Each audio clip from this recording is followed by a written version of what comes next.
Shuhuje cyane amazina yanjye nitwa Mwesige David. Ni nge nyiri channel ya Mwesige TV show.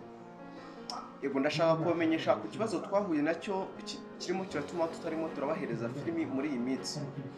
Twahuye n'ikibazo kijyanye na AdSense kuri YouTube channel yacu.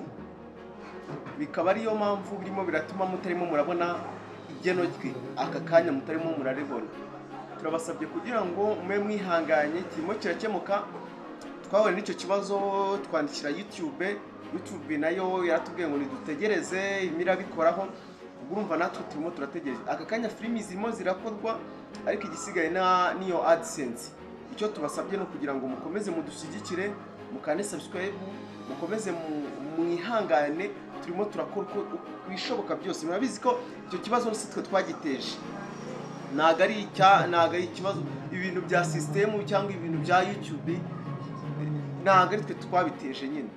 Turabasabye rero mukomeje mwihangane, mukomeze mutegereze filimi turayibazanira vuba, kandi mukomeze mwihanganye rwose.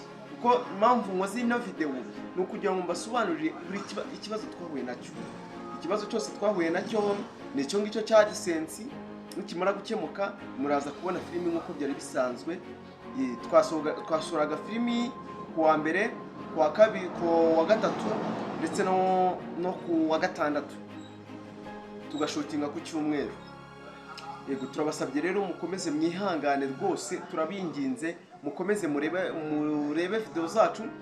Ubu aka kanya episode zigeze muri episode ya 11 ni iri kuri Akanyiri Public, igaragara ko twasohoye.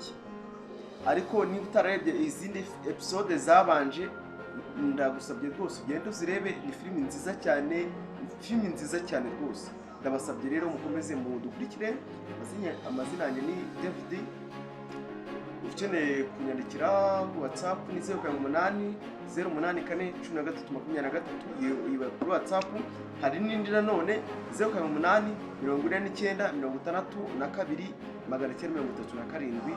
Izo nimero zose ziba kuri WhatsApp. Unyandikiye wambona ukambaza ikibazo cyose ushaka. Murakoze cyane, Imana nikomeze ibamire umugisha.